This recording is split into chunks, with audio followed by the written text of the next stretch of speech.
Bueno, esta conferencia se titula El último llamado, la última advertencia a la tierra, porque eso es básicamente lo que vamos a hablar. Es el capítulo 14 en el libro de Apocalipsis que nos dice cuál es el mensaje final para un mundo que se ha enloquecido. Apocalipsis 14. Después miré y vi que el Cordero estaba de pie sobre el monte de Sión y con él 144,000 que tenían el nombre de él y el de su padre escrito en la frente. Ahora, ya hemos discutido sobre los 144,000, así que no voy a ir en detalles sobre ellos, pero ellos tienen el carácter de Dios grabado en sus mentes, el nombre del Padre escrito en sus frentes. Oí una voz del cielo como el estruendo de muchas aguas y como el sonido de un gran trueno. La voz que oí era como de arpistas que tocaban sus arpas. Cantaban un cántico nuevo delante del trono. Un cántico nuevo es una canción de redención. Es una canción, un himno de liberación. Es algo que uno no puede entender si no ha tenido una experiencia de conversión o una experiencia de liberación. Así que esta será una canción cantada con el corazón, lo que será esencial o parte de los redimidos. Y delante de los 4 seres vivientes y de los ancianos, ya hemos hablado de ellos también, y los querubines protectores y los 24 ancianos, y nadie podía aprender el cántico sino aquellos 144,000 que fueron redimidos de entre los de la tierra. Versículo 3. Obviamente, uno no puede vivir la experiencia de otra persona. Uno no puede dar a otra persona algo por lo cual esa persona no ha pasado. Y esto es lo mismo con las 10 vírgenes al final. Había 10 vírgenes al final y cada una de ellas estaba dormida. Todas tenían aceite, todas tenían una medida del Espíritu Santo. Y después, cuando el esposo llegó, todas se despertaron. Pero solamente la mitad tenía bastante aceite para llegar a la fiesta de la boda. Y las otras no tenían suficiente aceite. Y así que ellas preguntaron a las que tenían aceite que les dieran un poco. Y ellas dijeron, pero no podemos darles aceite. Y algunos dicen que eso es egoísta. ¿Por qué no querían darles un poco de aceite? ¿Cuál es el problema? Es que uno no puede compartir su experiencia. Uno no puede decir, bueno, aquí está parte de mi experiencia, permítanme que la ponga en su lámpara. Uno va a tener que haber pasado por la experiencia de manera individual. Uno va a tener que haber tenido la experiencia con Jesucristo de manera individual. Así que toda persona necesita el aceite. Toda persona necesita esa experiencia. Y solo si uno ha tenido esta experiencia puede cantar la canción. Es la única manera para cantar esta canción. Uno necesita la experiencia. Estos son los que no se han contaminado con mujeres. Ese texto siempre me hace triste, porque yo tuve un colega que una vez abandonó a su mujer a causa de esta frase en la Biblia. ¿No es increíble cómo la gente puede pensar? Él literalmente abandonó a su esposa a causa de esta frase en la Biblia. Y yo le dije, sabes, yo creo que tú tienes una falsa comprensión de lo que una mujer representa en la Biblia. Esto no tiene nada que ver con el contacto físico entre un hombre y una mujer. Esto está hablando de la falsa adoración. Estos son los que no se han contaminado con los sistemas de adoración apóstatas. Pero no, él estaba convencido que el texto quería decir que él no se tenía que contaminar con mujeres de manera literal. Así que yo le pregunté una pregunta más. ¿Tú has estado casado por todos esos años? ¿No es ahora un poco tarde para hacer esto? Si eso es lo que tú crees. Pero de que yo sepa, él aún se queda lejos de su esposa. Pero sea como sea, eso no es lo que el texto quiere decir. Obviamente, el texto quiere decir, esos son los que no se han contaminado con iglesias apóstatas. Pues son vírgenes. Ellos están con Cristo. Ellos son los que siguen al Cordero por donde quiera que va. Estos fueron redimidos de entre los hombres como primicias para Dios y para el Cordero. Y en sus bocas no fue hallada mentira, pues son sin mancha delante del trono de Dios. ¿Por qué? ¿Porque ellos tienen justicia perfecta, acaso? De hecho, sí la tienen, pero no es de ellos. Le ha sido imputada, dada, es justicia impartida. Así que ninguno de nosotros somos vírgenes en sentido espiritual, ninguno de nosotros somos vírgenes, pero en Jesucristo lo somos, porque en Él el perdón es tan completo que uno no tiene pecado, y uno es como si nunca hubiese pecado, y de consecuencia es virgen ante sus ojos. ¡Qué bendición maravillosa! Y en sus bocas no fue hallada mentira. Y cuando yo pienso a mí mismo, ¿es eso cierto acerca de mí mismo? Yo tenía la mente como aguas negras por toda mi vida. En sus bocas no fue hallada mentira. ¿Puede Dios simplemente limpiar de esa manera? Si Él lo puede hacer. Si Él lo puede hacer. Pues son sin mancha delante del trono de Dios. Versículo 5. ¿Por qué? Porque Él es un cordero sin mancha. Y Él se presenta por mí. Isaías 48. Oíd esto, casa de Jacob, que os llamáis del nombre de Israel. Israel, los que han luchado con Dios y han ganado. Los que han dicho a Dios, yo no te dejaré ir si no me bendices. No se rindan, aférrense y después por fe acepten que es así. Los que salieron de las aguas de Judá, los que juran en el nombre de Jehová y hacen memoria del Dios de Israel, mas no en verdad ni en justicia. Sin embargo, de la santa ciudad se nombran y confían en el Dios de Israel, cuyo nombre es Jehová de los ejércitos. Versículo 1 y 2.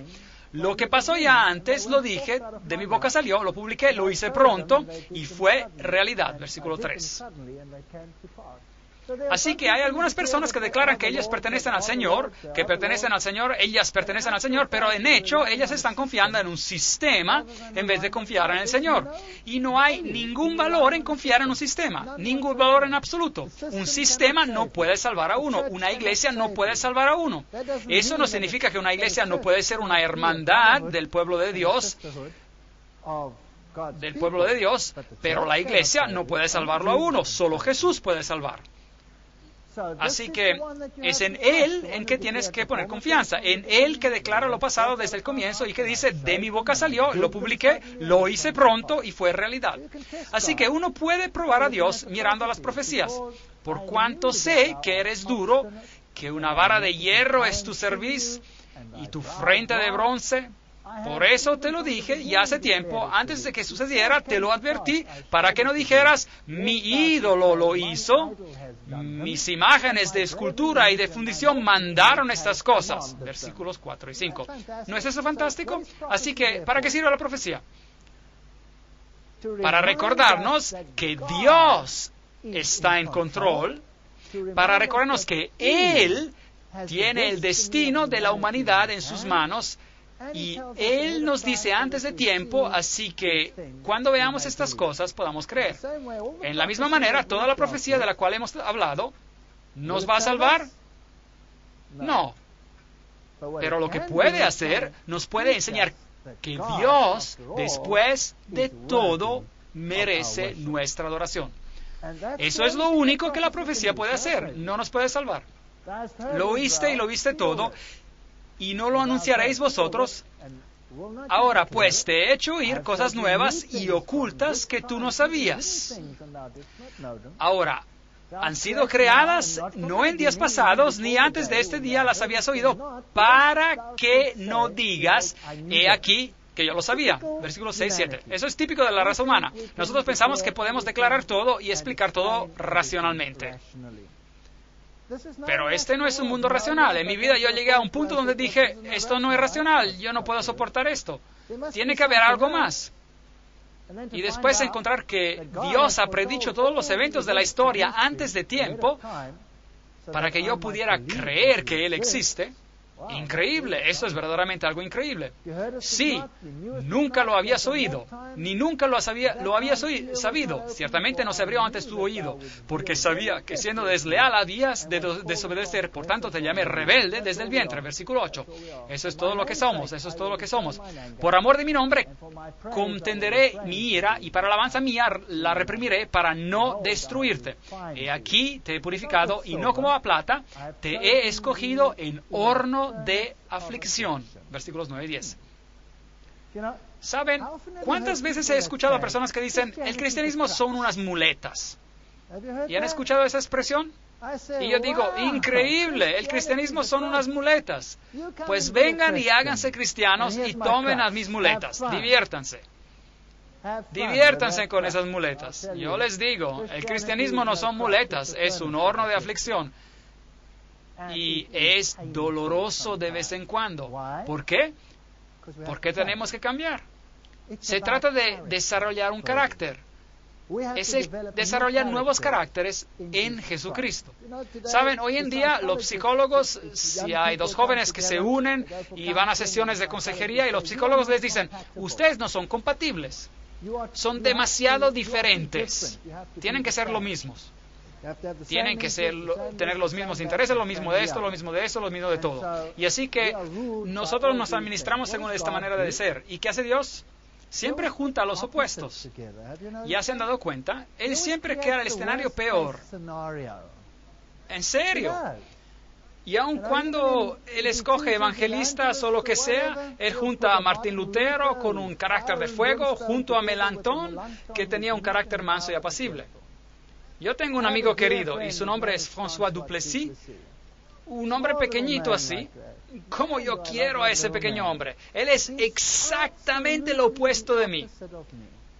Él siempre me dice, Walter, tú los tumbas con tus comentarios tan directos, pero yo los voy a recoger. Él es dulce. Y él puede hacer eso. Él puede poner el bálsamo para calmar el dolor. Y él dice, tú empiezas a hablar y después yo voy a poner mi delantal y voy a aplicar el aceite y vendar las heridas. Y saben, es así que Él trabaja. Así que Dios une a los supuestos. Ahora, este fuego de la aflicción, ¿quién puede cambiar el carácter de uno? ¿No es acaso solo alguien que lo quiere a uno? ¿Ya se han dado cuenta de eso? Si yo voy al trabajo y hay un colega ahí que me da problemas y yo le digo, bueno, adiós, y me voy a la casa, él no me puede fastidiar. Pero ¿qué pasa si mi esposa me da problemas? Ya no puedo decirle adiós. Así que alguien tiene que ceder, ¿correcto? Y normalmente los hombres tienen estos caracteres explosivos, aunque los tiempos están cambiando y las cosas se están cambiando en estos días, pero como sea, ¿quién lo puede cambiar a uno? Dios utiliza personas para cambiarte y utiliza los que están cerca de ti para cambiarte. El fuego de la aflicción es para hacerte ver tu carácter. Nadie te puede hacer ver tu carácter de manera tan clara como alguien que está cerca de ti. Nadie lo puede hacer mejor. Y si tú eres grosero con alguien y a ellos no le importa porque son familia, ellos me van a ignorar y se van a salir de mi vida para siempre. Pero si yo soy grosero con mi esposa, ¿qué pasa? Bueno, ella puede contraatacar, ella puede hacer eso, pero también puede ser calma y llorar unas lágrimas. Y esas lágrimas pueden ser mucho peor que contraatacar. ¿Y ya se han dado cuenta de eso? Sí, eso lo puede preocupar a uno, seguir dándole vueltas en la cabeza y refinarlo a uno. Y todo eso impacta el carácter de uno y cómo uno se mueve en la vida. Y eventualmente, bueno, uno llega al punto que es mejor que uno empiece a cambiar, porque uno no puede seguir siendo así para siempre. Uno se tiene que apaciguar, tiene que ser más suave, tiene que ser así. Así que Dios utiliza a personas que lo aman a uno para ayudarlo a cambiar, a pesar de lo doloroso que eso puede hacer. Y Él dice, trabajen sobre esto. Así que Él toma a dos personas y las pone en el fuego de la aflicción y pasa lo mismo en la iglesia. Si ustedes pensaban que la iglesia iba a ser un sitio de delicias o no, no. Estos son hermanos y hermanas de tipo diferentes. Oh, sí. Hay todo tipo de peces en esta red y yo les digo, estos peces es algo en serio. Algunos de ellos tienen espinas bien duras en ellos. Algunos de estos animales en el arca son muy puntiagudos. Algunos son como rinocerontes que te pueden dar un golpe que te permanece negro y azul por 6 semanas. Y es una de esas situaciones de donde no te puedes simplemente ir. Yo conocí a un hombre. Este hombre ya está muerto ahora. Era un hombre anciano. Y este hombre era el hombre más miserable que yo he visto en mi vida.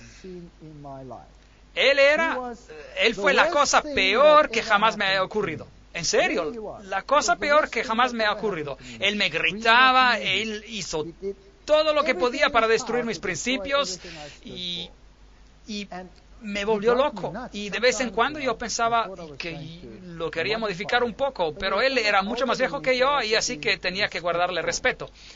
Y por todos esos años, Dios puso a este hombre en mi vida. Y después él abandonó a todo y perdió totalmente todo, hasta se juntó con una prostituta, dejó a su esposa, todo le fue mal. Y después, hace como unas 4 semanas, él estaba muriendo en el hospital. Y yo fui llamado a donde él estaba, así que fui a verlo, y yo me senté cerca de su cama del hospital, y lo miré, y allí estaba, muriendo. Ya le habían amputado partes del cuerpo, tenía diabetes, y ya estaba en sus últimas horas. Y yo estaba allí sentado, y lo estaba mirando, y pensé, increíble. Este hombre testarudo aquí, aún era un testarudo allí en su cama, en su lecho de muerte. Y yo pensé, ¿qué le puedo decir a este hombre? Y yo le dije, ¿sabe qué? Usted es el hombre peor que yo jamás haya conocido. Usted se ha portado tan mal conmigo.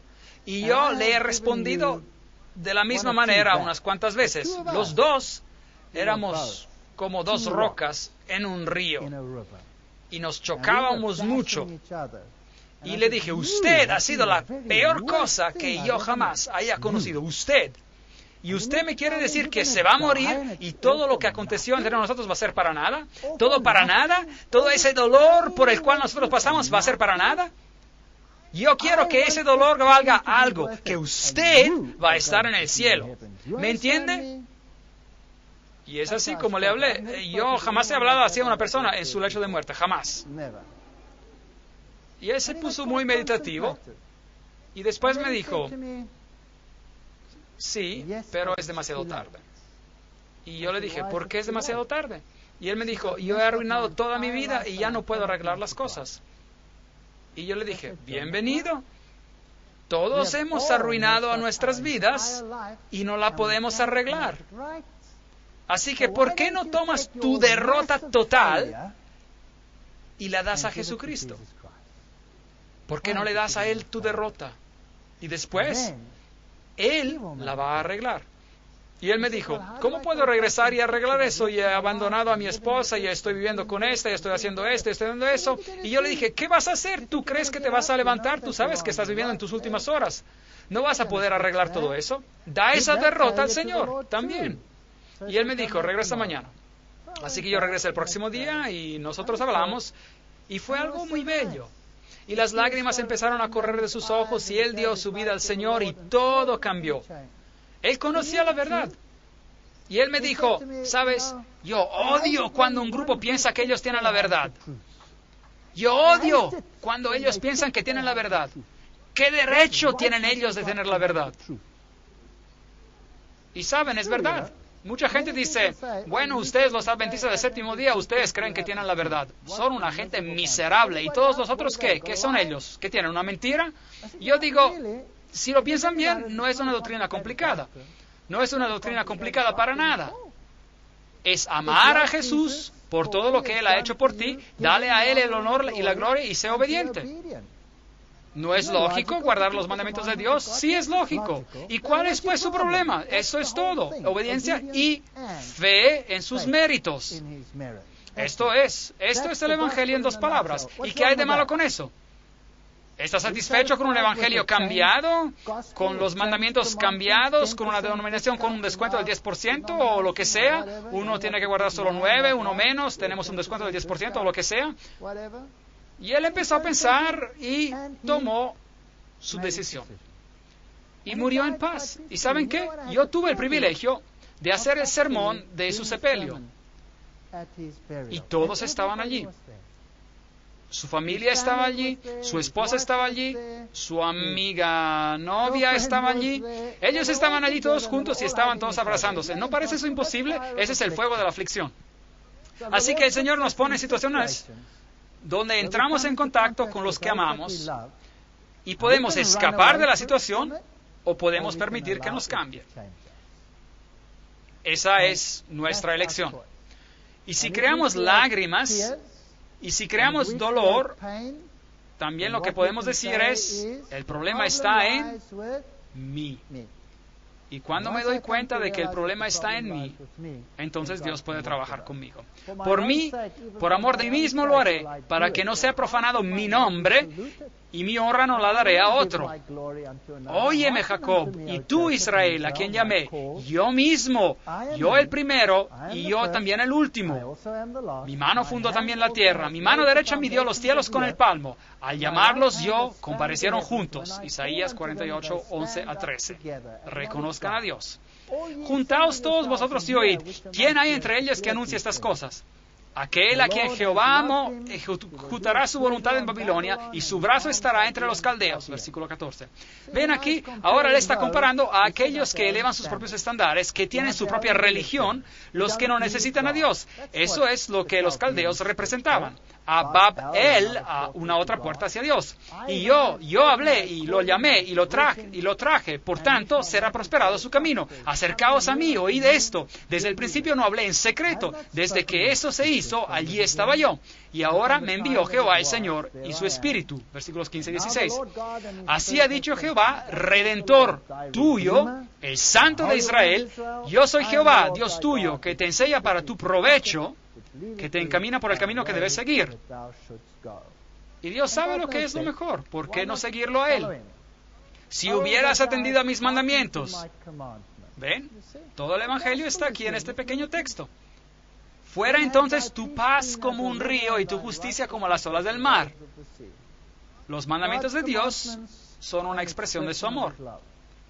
Fuera como la arena tu descendencia y los renuevos de tus entrañas como los granos de la arena. Nunca su nombre sería eliminado ni borrado de mi presencia. Salid de Babilonia, huid de entre los caldeos. Anunciadlo con voz de alegría, publicadlo, llevad la noticia hasta lo último de la tierra. Decid, redimió Jehová a Jacob su siervo. Versículos 19 y 20. ¿Pueden ver al Evangelio aquí? Permanezcan alejados de los que dicen, yo lo puedo hacer. Yo puedo alcanzar a Dios por medio de mis obras, cualquiera que sea el sistema. Aquí dice, el Señor Jehová ha hecho esto. Él me ha redimido. Y si no se dice esto, no nos encontramos en la religión correcta. Ese es el Evangelio. Si hubieras atendido a mis mandamientos, fuera entonces tu paz como un río y tu justicia como las olas del mar. Versículo 18. No es una doctrina complicada, es una doctrina muy simple. Nosotros la hacemos complicada. Así que, ¿cuál es el último llamado, la última advertencia al mundo? Está involucrado en el mensaje de los 3 ángeles. Y los encontramos en el libro de Apocalipsis y se encuentran en los versículos que siguen lo que leímos al comienzo. El mensaje del primer ángel, ¿qué nos dice? Bueno, leamos. En medio del cielo vi volar otro ángel. Ese es un mensajero en el medio del cielo, difundiendo su luz por todo el cielo, que tenía el evangelio eterno para predicarlo a los habitantes de la tierra, a toda nación, tribu y pueblo, y decía a gran voz, temed a Dios y dadle gloria a Dios, porque la hora de su juicio ha llegado.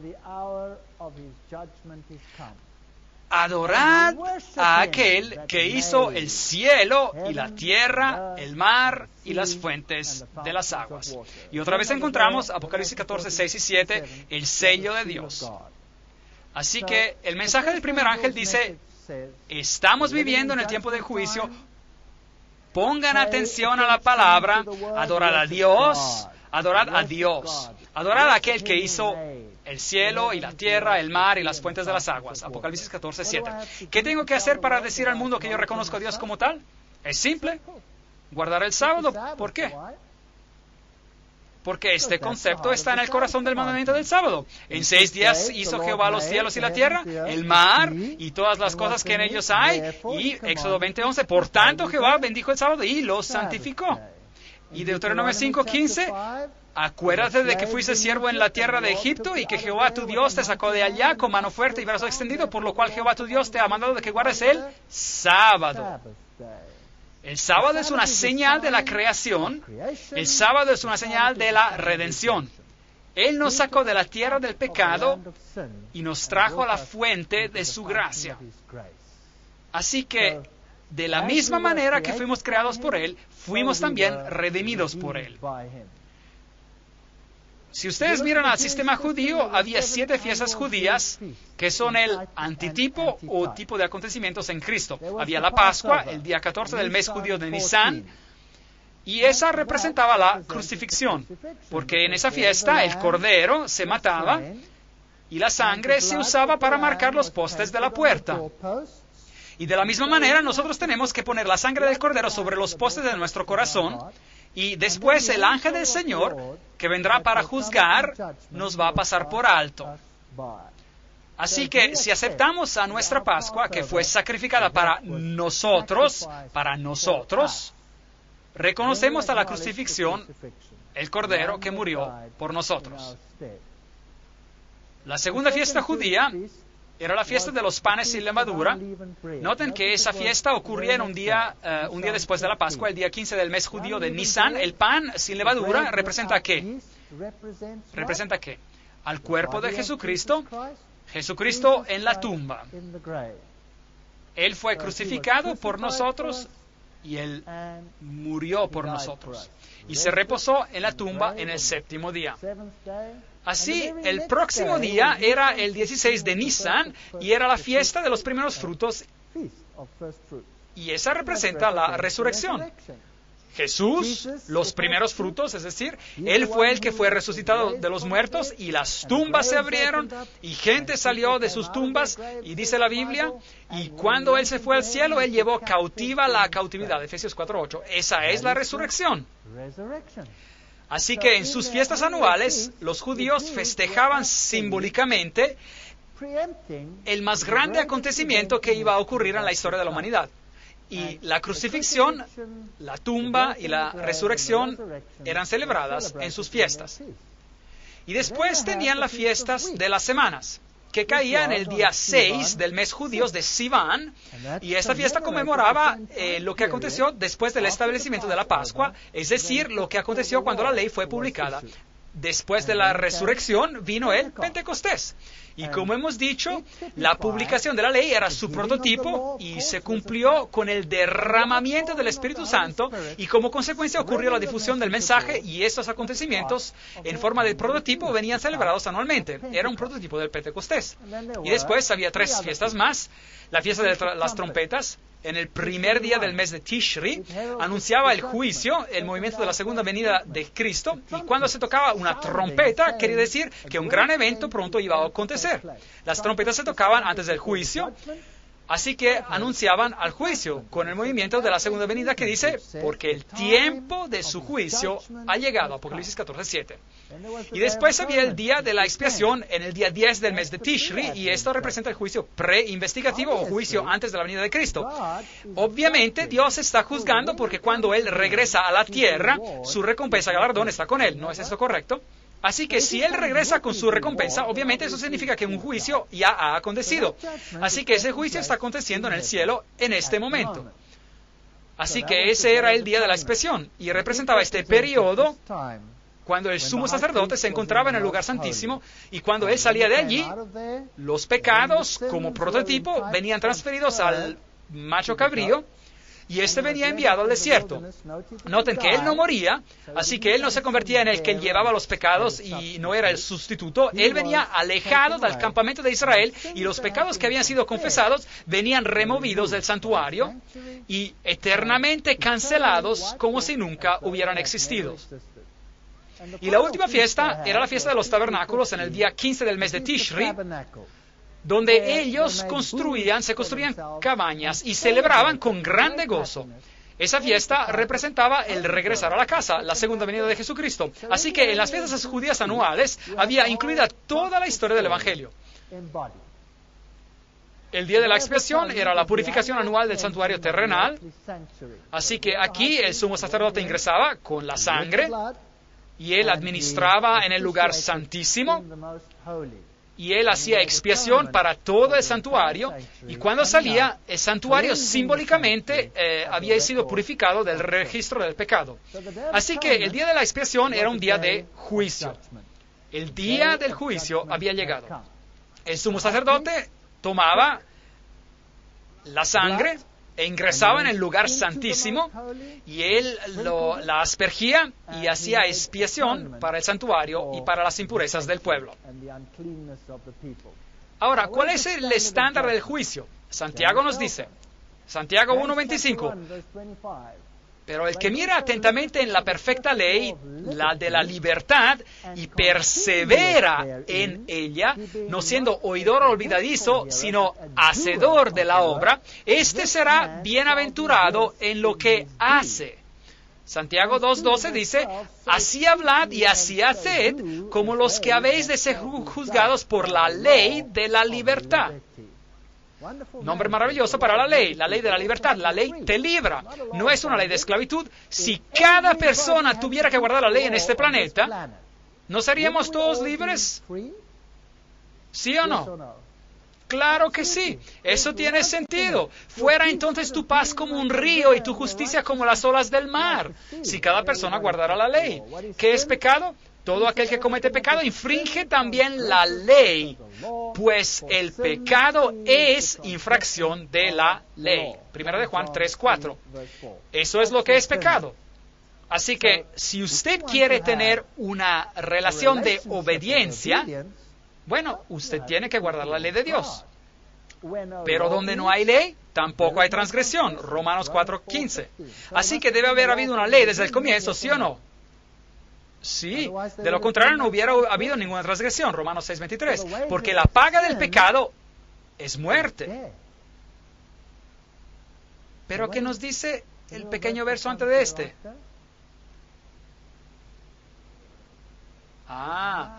Pero la dádiva de Dios es vida eterna. ¿No es así?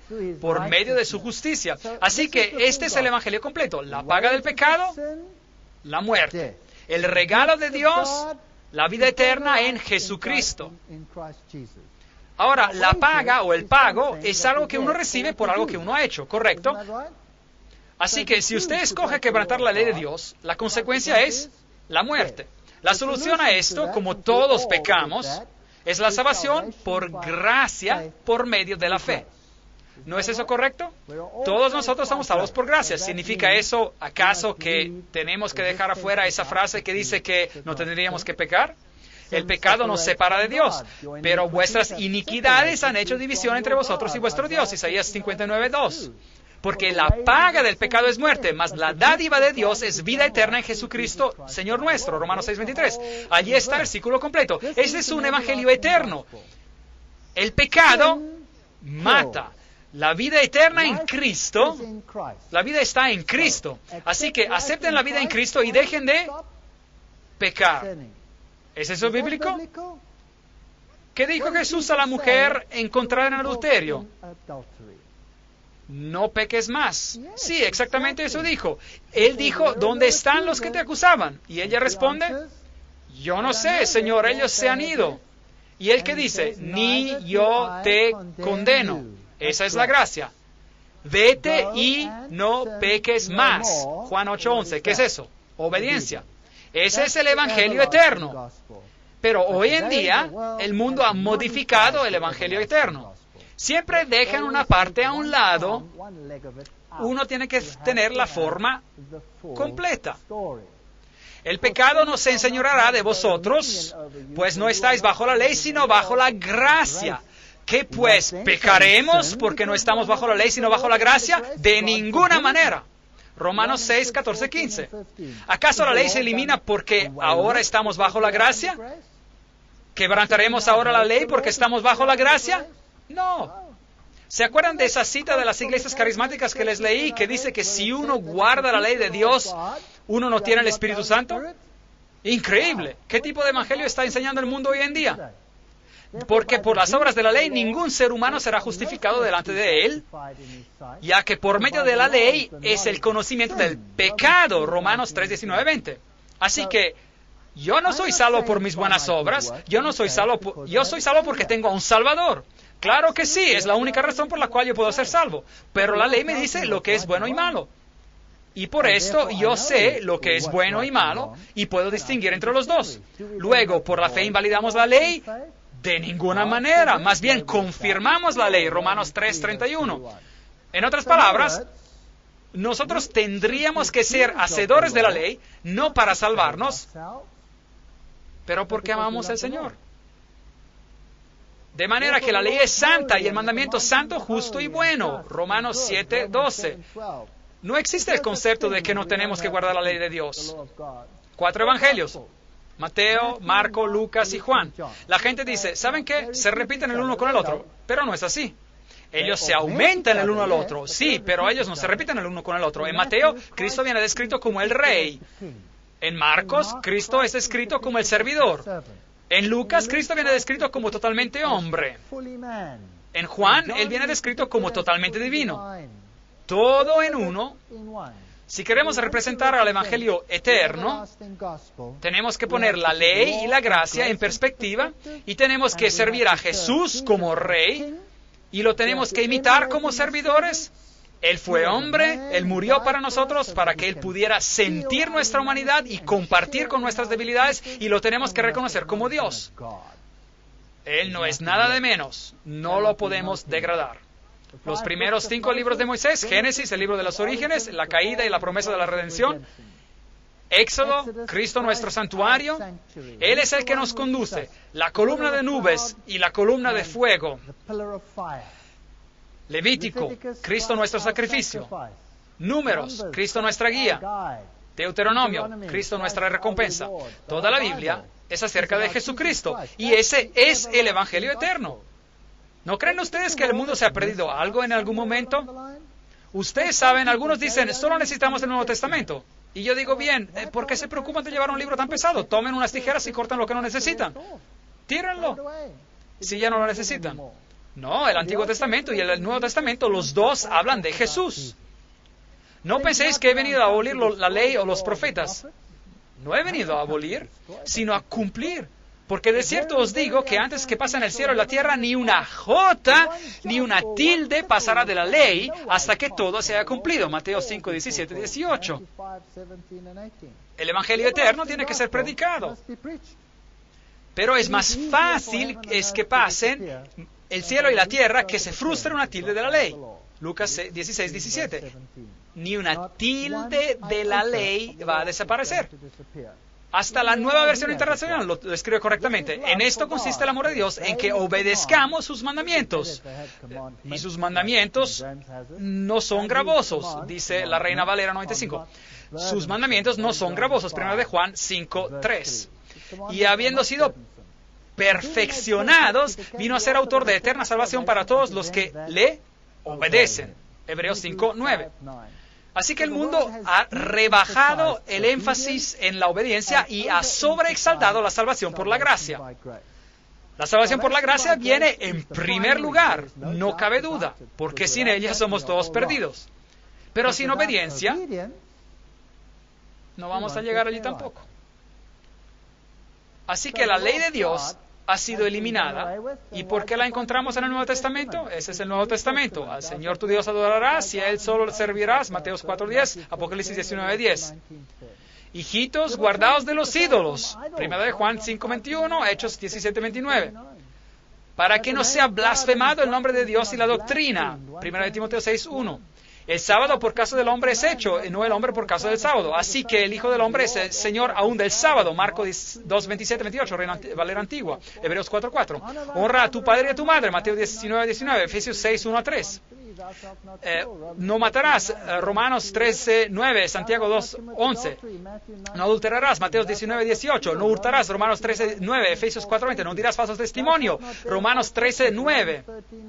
No codiciarás. Romanos 7, 7. Así que uno va a tener problemas si dice que la ley ha sido eliminada en el Nuevo Testamento, porque allí está, en el Nuevo Testamento. Uno va a tener grandes problemas si dice esto. No podemos eliminar la ley de Dios. El tabernáculo fue levantado en medio del pueblo. Jesús vivió en medio de su pueblo. Y eso es lo que el tabernáculo simbolizaba. Es el Evangelio eterno. Nunca, nunca ha cambiado. Es el Cordero de Dios que quita los pecados del mundo. Ese cordero venía traído al sumo sacerdote y moría en vez del pecador. Cada judío en los tiempos pasados era salvado por la sangre del cordero. No existe el concepto de que los judíos estaban bajo la ley y nosotros estábamos bajo la gracia. ¿Y por qué pues un judío tenía que traer un cordero? Porque él estaba bajo la gracia. Porque él estaba bajo la gracia. Esa es la razón. He aquí el Cordero de Dios que quita el pecado del mundo. Juan 1:29. Hijitos míos, estas cosas os escribo para que no pequéis. Pero si alguno ha pecado, abogado tenemos para con el Padre a Jesucristo el justo. 1 de Juan 2:1. Yo estaba hablando con un musulmán una vez y él me dijo, ustedes los cristianos tienen una vida fácil. Y yo le dije, ¿por qué? Y él dijo, ustedes los cristianos hacen lo que les da la gana. Ustedes pecan y después dicen, perdóname, y ya se acaba todo, y siguen pecando un poco más. Nosotros no podemos hacer eso. Y yo dije, sí, eso es lo que el cristianismo se ha convertido. Tienes razón. Yo me estoy avergonzado delante de ustedes de que así es. Pero ¿es ese el verdadero cristianismo? ¿Murió Cristo para que sigamos pecando? Yo creo que no. El verdadero cristianismo es reconocer el sacrificio de Jesucristo y pedirle que limpie nuestras vidas. Bajar de nuestro pedestal y reconocer nuestra debilidad y nuestro pecado y aferrarnos al abogado. Él es la única esperanza que tenemos. ¿Saben cuán afortunados somos? Que el gran juez del universo también es nuestro abogado. Yo no me puedo imaginar algo mejor que esto. El juez que nos va a juzgar es también nuestro abogado. El juez dice, ¿sabes? Yo creo que tú eres culpable de esto. Y después el mismo juez dice, sí, pero yo he pagado el precio. Increíble. Y después, ¿qué pasó? ¿Le dijiste gracias? Gracias. Y amaste al Salvador tanto que paraste de hacer lo que estabas haciendo antes. Si a uno le dieran la libertad de una celda de prisión, donde había estado por alguna cosa mala que hubiera hecho, ¿estaría bien decir, ahora estoy libre para repetir lo que hizo una otra y otra vez? ¿Es así? Bueno, algunos así lo hacen, ¿sabían eso? ¿O no sería mejor decir, increíble, se me ha dado otra posibilidad, yo no voy a hacer eso otra vez? ¿Cuál de las dos opciones? Obviamente la última. Mas Él fue herido por nuestras rebeliones, molido por nuestros pecados, por darnos la paz, cayó sobre Él el castigo, y por sus llagas fuimos nosotros curados. Isaías 53:5. Si confesamos nuestros pecados, Él es fiel y justo para perdonar nuestros pecados y limpiarnos de toda maldad. 1 de Juan 1:9. Una vez estaba hablando con un pastor y él me dijo, la ley se ha eliminado, usted es un legalista. Y yo le dije, increíble, ¿no me importa si me llevo a su esposa a mi casa esta noche? Eso sería un poco rudo de decir, pero mi esposa estaba ahí conmigo en esta ocasión, así que me podía permitir hacer un comentario parecido. Y de hecho él dijo, no, claro que no. Bueno, yo dije, ¿y qué pasaría si yo matara a uno de ustedes? ¿Estaría bien?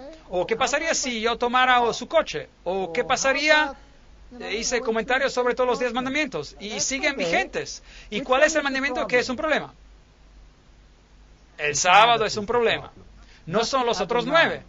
Pero porque hay un argumento, no hay argumento, a veces tienen que eliminar a todos para eliminar a ese. Si confesamos nuestros pecados, Él es fiel y justo para perdonar nuestros pecados y limpiarnos de toda maldad. 1 de Juan 1:9. Esto es el centro del mensaje del primer ángel. Estamos viviendo en el tiempo de juicio y hay un evangelio eterno que nunca ha cambiado y lo hemos anulado, lo hemos segregado, lo hemos cortado en dos. Tenemos que regresar al original y tenemos que reconocer al que hizo los cielos y la tierra y las fuentes de las aguas. Eso es lo que tenemos que hacer. Ese es el mensaje del primer ángel y después siguió un segundo ángel. El mensaje del segundo ángel es un mensaje que da miedo. Ven, si uno rechaza el mensaje del primer ángel, uno está rechazando luz. Y si uno está rechazando la luz, eventualmente se quedará sentado ¿dónde? En la oscuridad. Bueno, ¿qué nos dice el mensaje del segundo ángel? Otro ángel le siguió diciendo, ha caído Babilonia, la gran ciudad que ha hecho beber a todas las naciones del vino del furor de su fornicación. Apocalipsis 14:8. Ese es el mensaje del segundo ángel. Es un mensaje poderoso. Y ese mensaje tiene que ir a todo el mundo. ¿Y cuál es el punto si yo voy al mundo y les digo, mundo, Babilonia ha caído? ¿Haría eso una diferencia? ¿No tendría que explicarle a alguien lo que Babilonia es antes de que les diga que ha caído, sí o no? Claro que sí. Si la gente no sabe lo que Babilonia es, ¿cuál es el punto de darles este mensaje? Así que, ¿quién es Babilonia? Uno tiene que ir a la antigua Babilonia para descubrir lo que Babilonia es. ¿Qué era Babilonia? Babilonia era un sistema religioso que era muy atractivo para los israelitas. Y ellos fueron y escogieron a esa religión en vez de su religión 9 veces sobre 10. Ellos seguían regresando a Babilonia. ¿Por qué? Porque es mucho más cómodo tener su propia vía hacia Dios en vez de escuchar a los requisitos de Dios. El vino de Babilonia, ¿qué es el vino de Babilonia? El vino de Babilonia es la doctrina falsa. Mensajes Selectos en Inglés, volumen 2, página 68, nos dice: el vino de Babilonia es exaltar el sábado falso y espurio sobre el sábado que el Señor Jehová ha bendito y santificado para que el hombre se beneficie de él. Y también es la inmortalidad del alma. Estas dos herejías afines y el rechazo de la verdad convierten a la iglesia en Babilonia. Reyes, comerciantes, gobernadores y maestros religiosos están todos en acuerdo corrupto. Sí, hoy en día los gobernadores del mundo están siguiendo a la iglesia. Apocalipsis 16, 13, 14. Y vi salir de la boca del dragón y de la boca de la bestia y de la boca del falso profeta 3 espíritus inmundos a manera de ranas. Pues son espíritus de demonios que hacen señales y van a los reyes de la tierra en todo el mundo para reunirlos a la batalla de aquel gran día del Todopoderoso, del Dios Todopoderoso. Apocalipsis 16, 13, 14. Da miedo. Muy bien. De hecho, estamos hablando del sistema de Babilonia. Tiene 3 componentes y están gobernados por espíritus inmundos, impuros, como ranas. Las ranas fueron una de las plagas en Egipto, porque las ranas eran deidades en el sistema egipcio. Así que aquí están ellas y salen de la boca del dragón, de la bestia y del falso profeta. Estos 3 componentes y son espíritus de demonios, obrando milagros. Y contraponiéndose a ellos existe otro grupo. Aquí está la paciencia de los santos, de los que guardan los mandamientos de Dios y la fe de Jesús. Apocalipsis 14, 12. 2 mensajes. ¿Quiénes son estos mensajeros? ¿Y quién es esta mujer llamada Babilonia que tiene todo el mundo a sus pies adorándola?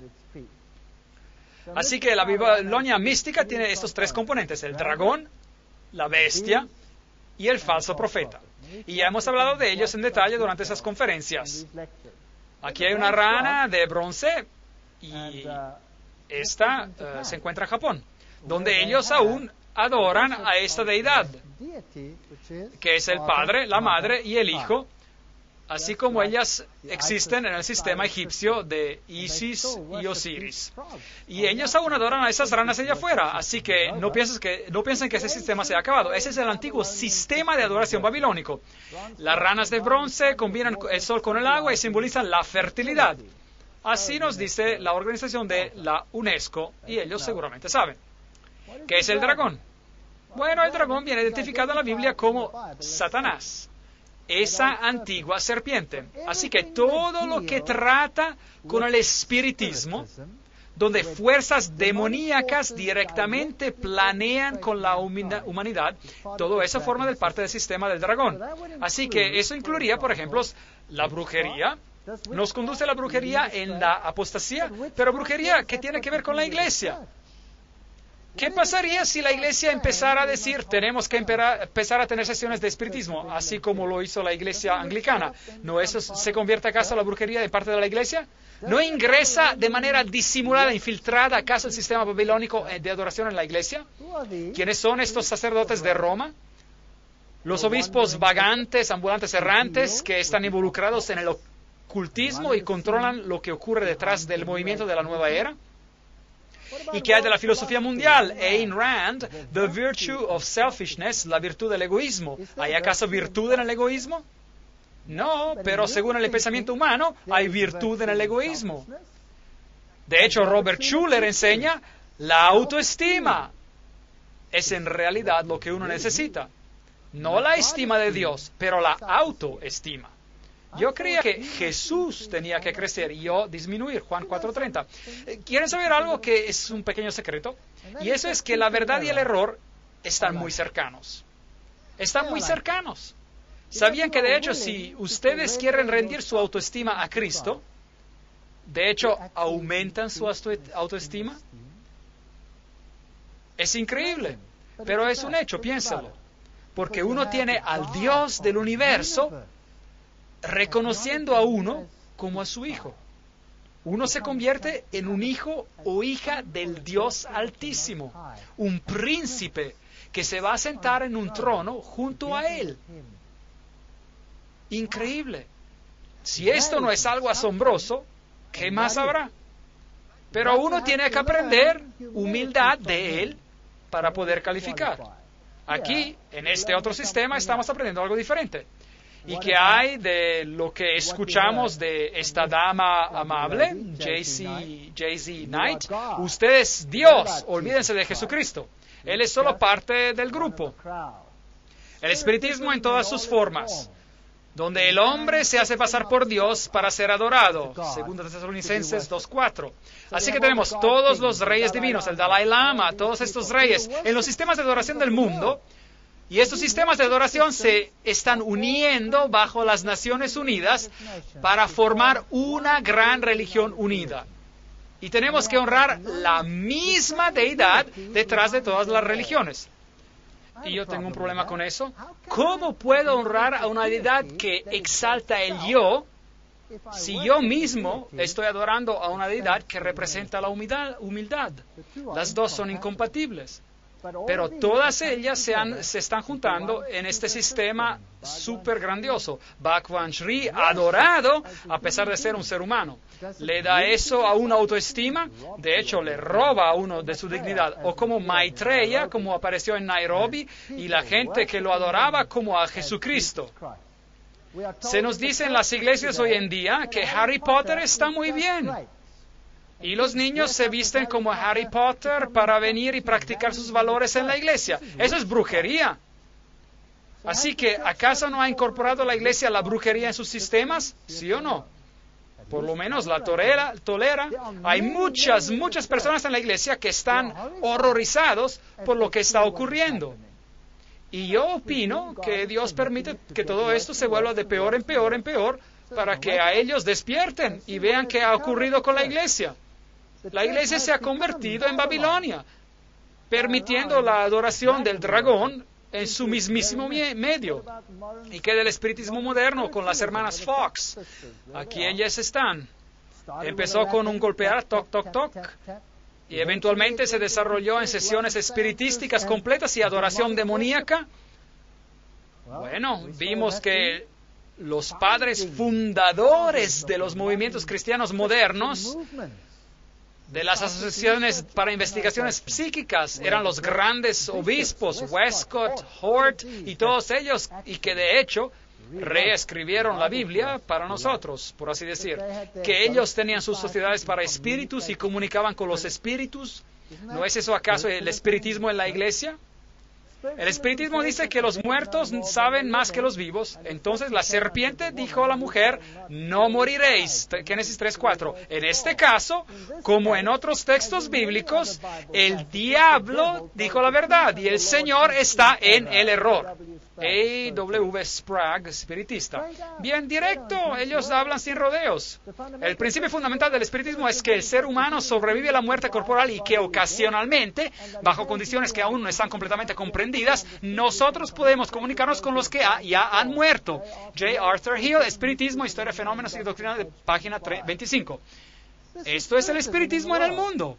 La Biblia dice, cuando tú mueres, tú estás muerto. Tu única esperanza está en la resurrección, y esa es tu única esperanza.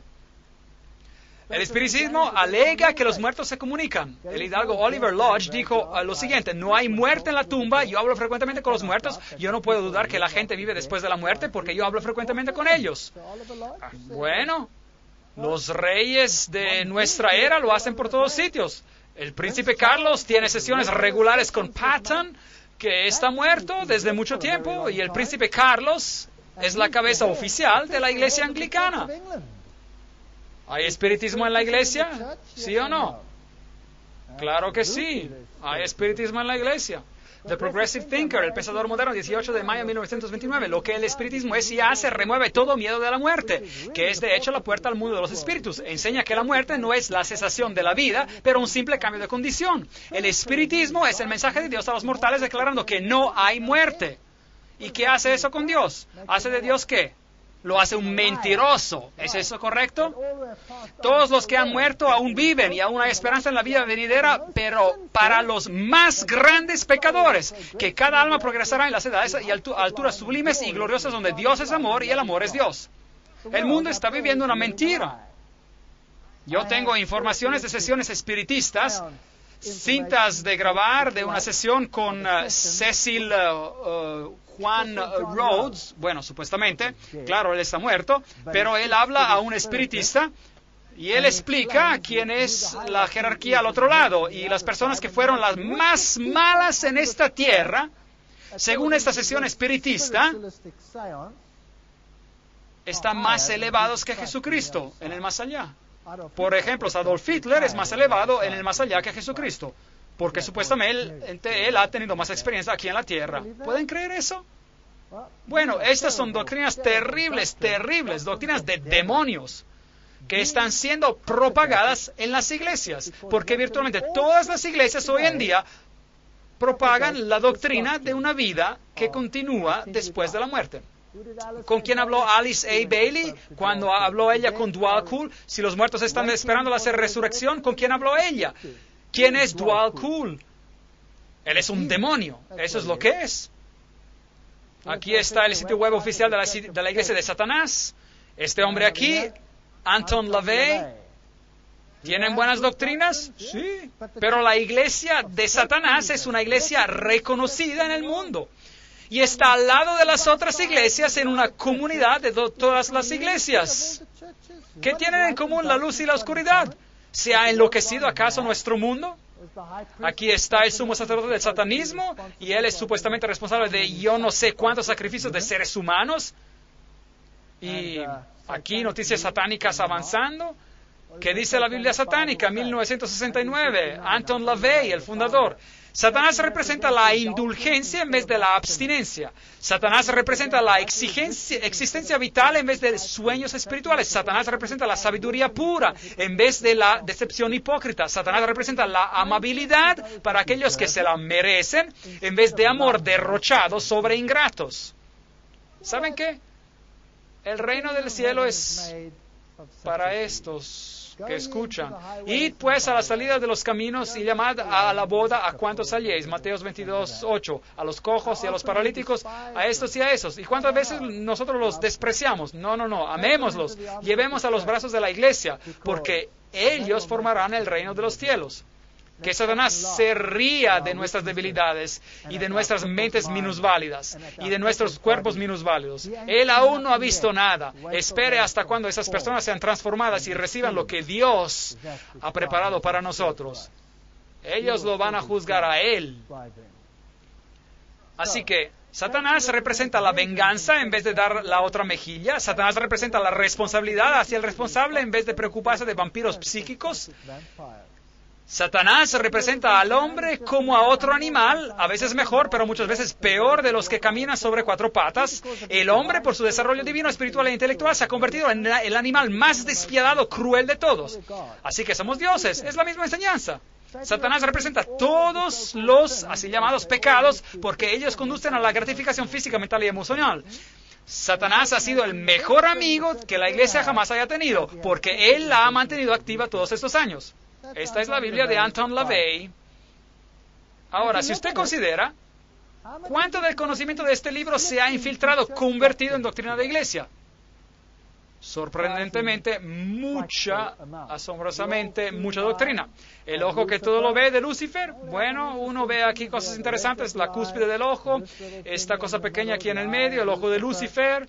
¿Saben ustedes que este fue el primer juego de computadora en el mundo? Pac-Man. Pac. ¿Se acuerdan de él? Que comía todo. Interesante, increíble.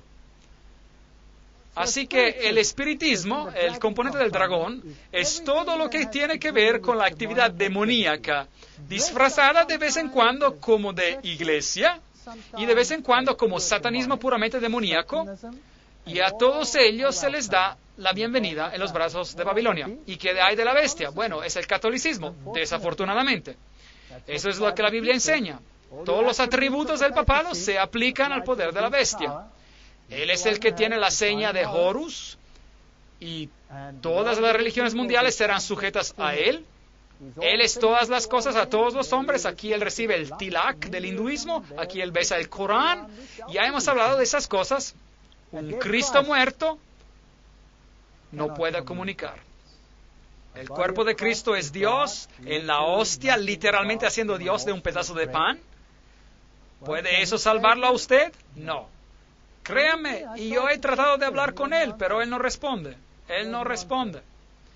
Y sustituyéndolo con María, este es el escudo del Vaticano, el dragón, con el blasón en la insignia papal en el Museo Vaticano. Vatis significa el que divina, y Can es la serpiente, Vaticano, la serpiente que divina. Eso es lo que significa. Así que si seguimos al poder de la bestia, estamos en problemas. Apocalipsis 13:4, y adoraron al dragón que había dado autoridad a la bestia, y adoraron a la bestia, diciendo, ¿quién como la bestia y quién podrá luchar contra ella? Así que si yo reconozco a Roma como la cabeza espiritual de las iglesias, bueno, entonces estamos reconociendo el liderazgo de Babilonia en vez del liderazgo de Jesucristo.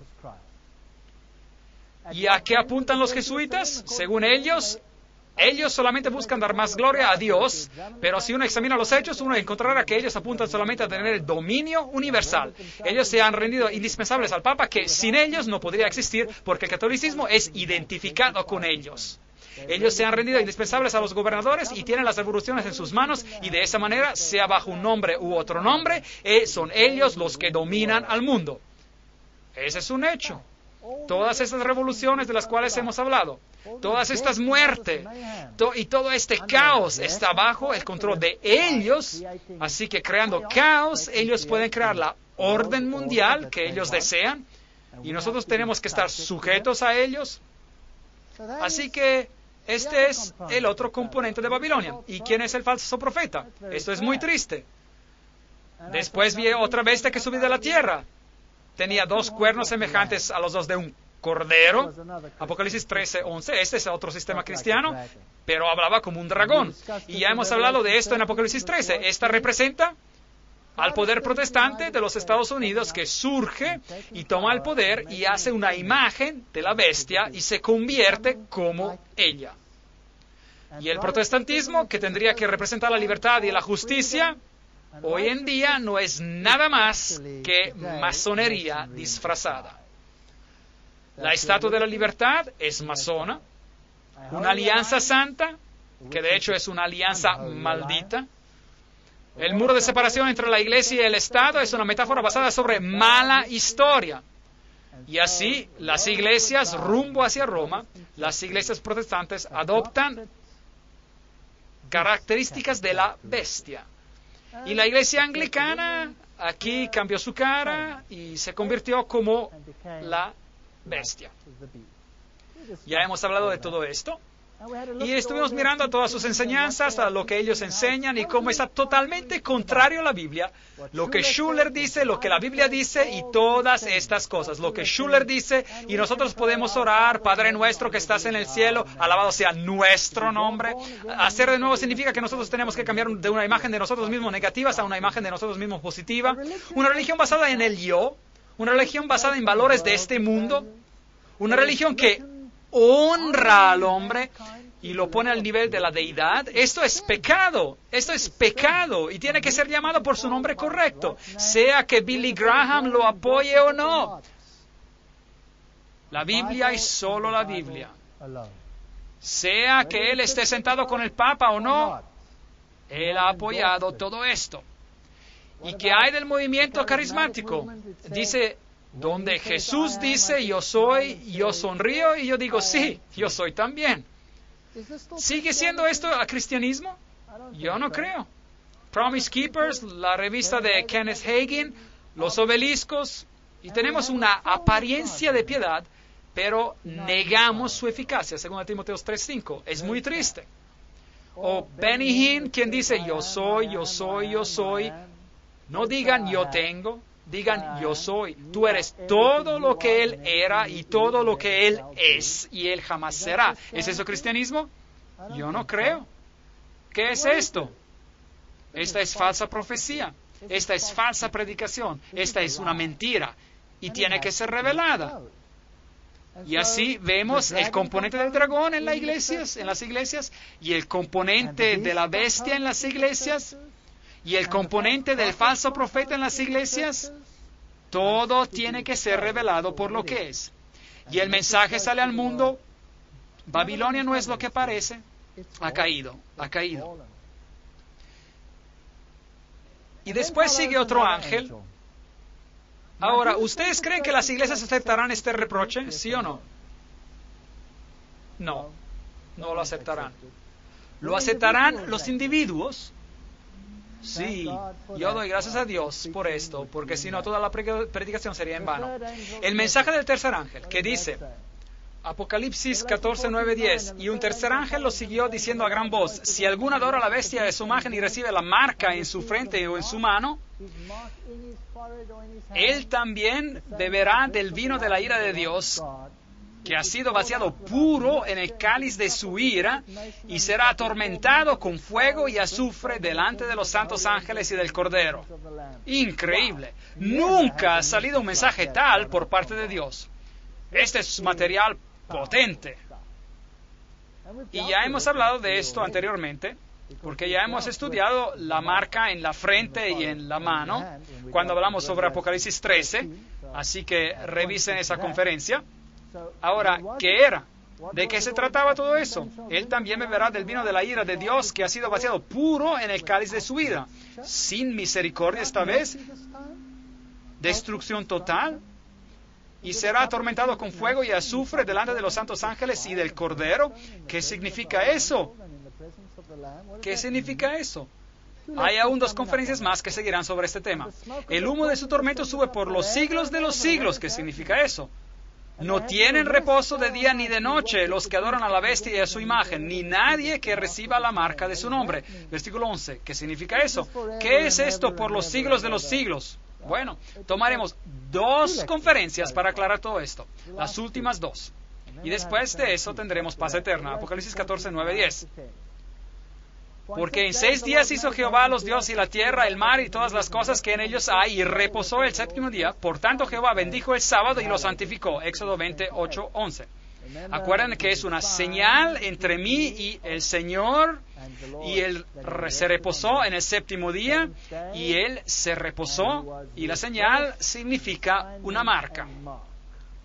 Así que Dios tiene una marca, es el sábado, y tenemos que entender la marca de Dios, su señal, su sello, y estudiamos todo esto en Apocalipsis capítulo 13.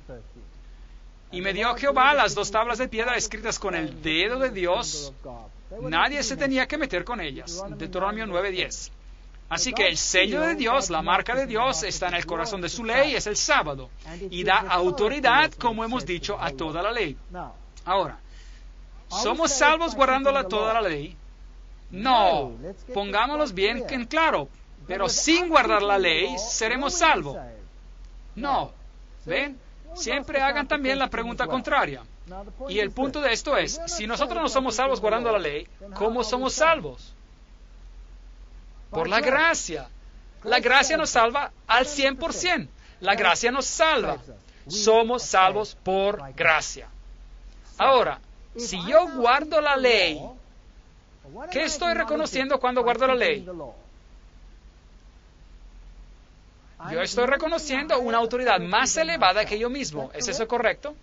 Si yo guardo la ley, yo estoy reconociendo un poder más elevado que yo mismo. Y si yo la guardo exactamente como Él ha dicho, yo estoy reconociendo su autoridad. ¿Es eso correcto? Así que, ¿cuál justicia estoy honrando? La justicia de Jesús. No piensen que diciendo yo guardo la ley, uno es legalista. No. De hecho, guardando la ley, si uno lo hace de la manera correcta, uno está difundiendo la justicia por la fe. Porque uno está honrando la superioridad de Dios en la vida de uno. Uno está reconociendo su propia dependencia de Dios. Y uno se pone en armonía con los deseos de Dios, porque uno reconoce que Dios tiene conocimiento total. ¿Tiene eso sentido? Así que, rehusando aceptar las leyes del hombre, pero aceptando las leyes de Dios, yo reconozco mi dependencia de Él y acepto su justicia por fe. Así que el mensaje de la marca de la bestia involucra la justicia por medio de la fe y la obediencia como su consecuencia. Es bien simple. Pero el Señor, creador del cielo y de la tierra, ese es su sello, su nombre, su título y su territorio. Y les di también mis sábados para que fueran por señal entre yo y ellos, para que supieran que yo soy Jehová, que los santifico. Así que, ¿de dónde viene la justicia de uno? De Dios, no de uno mismo. Esa es la justicia por la fe. Así que el mensaje del tercer ángel no es nada más que la justicia por la fe. Claro que sí. Uno lo podría interpretar como legalismo, si uno quisiera, pero de hecho, lo que uno está haciendo cuando guarda la ley, si uno lo entiende de la manera correcta, es reconocer, honrar a un poder superior. Si obedecéis cuidadosamente a los mandamientos que yo os prescribo hoy, guardaos pues que vuestro corazón no se deje engañar y os apartéis para servir a dioses ajenos e inclinaros delante de ellos. Por tanto, pondréis estas mis palabras en vuestro corazón y en vuestra alma y las ataréis como señal en vuestra mano y serán como insignias entre vuestros ojos. Deuteronomio 11, 13 a 20. Así que actuamos según ellos y pensamos según ellos. ¿Y la marca de la bestia? El domingo es nuestra marca de autoridad. Bueno, ellos mismos lo dicen. La iglesia es superior a la Biblia y esta transferencia de la observancia del sábado es una prueba de ese hecho. El periódico Registro Católico, Catholic Record, septiembre de 1923. Así que ella tomó el domingo pagano y lo hizo el domingo cristiano. Así que el domingo dedicado a Balder se convirtió en el domingo cristiano consagrado a Jesús. Ella lo reconoce, ella dice, claro que la Iglesia Católica alega que el cambio fue algo que ella hizo, y este hecho es una marca de su poder eclesiástico. Así que no es tanto una cuestión sobre un día, es más bien una cuestión de autoridad. Si yo obedezco a este sistema, yo estoy exaltando a las leyes humanas, y básicamente yo estoy diciendo, yo recibo la santificación ¿de quién? De la Iglesia, y eso es lo que ella quiere. Ninguna iglesia me puede dar la santificación. Ni la iglesia a la cual yo pertenezco. Ninguna iglesia me puede dar la santificación. Solo Jesucristo me puede dar la santificación. Eso es todo, nadie más. La Biblia dice, acuérdate del sábado para santificarlo. La Iglesia Católica dice, no. Por mi poder divino, yo he abolido el día sábado y te ordeno de guardar como santo el primer día de la semana. Y todo el mundo civilizado se inclina en obediencia reverente al mando de la Santa Iglesia Católica. Padre Enright, el centinela americano. Son bastante arrogantes sobre ese asunto. Bastante arrogantes. Así que, ¿a quién voy a reconocer, a honrar? ¿A los poderes de la tierra o a los poderes del cielo? Esa es la pregunta. Escojan ustedes a quién quieren honrar. ¿A Dios o al hombre? ¿El poder de la santificación por medio de Dios o el poder de la santificación por medio del hombre, que conduce a la muerte? Porque ¿cómo puede un hombre salvarlo a uno? El Papa Pío en el 1566 ordenó por medio del Concilio de Trento, agradó a la Iglesia de Dios que la celebración religiosa del día sábado fuera transferida al día del Señor, Catequismus Romanus. Y desafortunadamente toda la tierra se maravilló en pos de la bestia, Apocalipsis 13, 3. Así que el mensaje del tercer ángel es, no reconozcan a la ley del hombre como superior a la ley de Dios. Y la prueba va a ser el sábado. ¿Pondrán un microchip en su mano? A lo mejor para controlar lo que uno compra y vende. Pero un microchip, no representa el carácter de la alianza hacia Dios. Lo que representa el tipo de alianza es la obediencia a los mandamientos de Dios. Ellos tienen que estar en su frente y en su mano. La Iglesia Católica está contenta si su marca está en la mano de uno o en la frente de uno. Hay una diferencia sutil aquí. La Biblia dice en Deuteronomio, como insignias entre vuestros ojos y vuestra mano. Átenlos así. Pero la marca de la bestia es en la frente o en la mano. ¿Por qué esa diferencia es sutil? Porque la Iglesia Católica está satisfecha si usted guarda su mandamiento porque usted está convencido que es correcto, pero está también satisfecha si usted lo hace porque lo tiene que hacer, sin honrar o reconocer a nadie. Simplemente ser obediente es suficiente, pero no es suficiente. Sed obedientes a Dios. Aquí está la perseverancia de los santos, los que guardan los mandamientos de Dios y la fe de Jesús. Apocalipsis 14. Bueno, este mensaje será predicado con más poder en Apocalipsis 18, 1 y 2 dice: después de esto vi a otro ángel que descendía del cielo con gran poder, y la tierra fue alumbrada con su gloria. Clamó con voz potente diciendo: ha caído la gran Babilonia. Y ahora miren a lo que ha acontecido. Se ha convertido en la habitación de demonios, en guarida de todo espíritu inmundo y en albergue de toda ave inmunda y aborrecible. Bueno, si uno rechaza a Dios, uno recibe a demonios. Porque todas las naciones han bebido del vino del furor de su fornicación. Los reyes de la tierra han fornicado con ella, y los mercantes de la tierra se han enriquecido, etcétera, etcétera. Y oí otra voz del cielo que decía: salid de ella, pueblo mío, para que no seáis partícipes de sus pecados, ni recibáis parte de sus plagas. Así que Dios va a llevar a su pueblo fuera de Babilonia. Ellos tienen que salirse. Ellos tienen que ver que un sistema terrenal ha sido construido que no conduce a la justicia. Y no participéis en las obras infructuosas de las tinieblas, sino más bien reprendedlas. Efesios 5:11. Este es el último mensaje de advertencia al mundo. Es un mensaje duro. Es un mensaje muy duro. Es un mensaje muy impopular. Y después será un tiempo de angustia, cual nunca fue desde que hubo gente hasta entonces. Daniel 12:1. Cuando este mensaje acaba, este planeta ya no se va a ver igual. Y el que habita al abrigo del Altísimo morará bajo la sombra del Omnipotente. Salmos 91:1. Si uno escoge al Señor, uno no tiene nada que temer. El Señor se va a ocupar de uno. Él lo ha prometido. Él no ha prometido un jardín de rosas, pero por lo menos Él no es un mentiroso. Por lo menos Él no promete una utopía y después no cumple. Él dice: va a ser duro, pero yo me voy a cuidar de ti. Y el decreto saldrá, y el que es injusto, sea injusto todavía. Y el que es impuro, sea impuro todavía. Y el que es justo, practique la justicia todavía. Y el que es santo, santifíquese más todavía. Apocalipsis 22:11. El tiempo de gracia se cierra, la decisión ha sido tomada. Y después, Apocalipsis 18:1, después de esto vi a otro ángel que descendía del cielo con gran poder, y la tierra fue alumbrada con su gloria. El pueblo de Dios saldrá de Babilonia. Oí una voz desde el cielo, Apocalipsis 14, que me decía: escribe: bienaventurados de aquí en adelante los muertos que mueren en el Señor. Una frase extraña. Sí, dice el Espíritu, descansarán de sus trabajos, porque sus obras con ellos siguen. Miré, y he aquí una nube blanca, y sobre la nube uno sentado semejante al Hijo del Hombre, que tenía en la cabeza una corona de oro y en la mano una hoz aguda. ¿A qué sirve una hoz? Para la cosecha. Es el tiempo de la cosecha. Bueno, si uno muere, es en cierto modo una bendición, porque el Señor lo resucitará, nada que temer. Y si uno está vivo, bueno, es una bendición porque uno lo verá venir otra vez, aguardando la esperanza bienaventurada y la manifestación gloriosa de nuestro gran Dios y Salvador Jesucristo. Tito 2:13.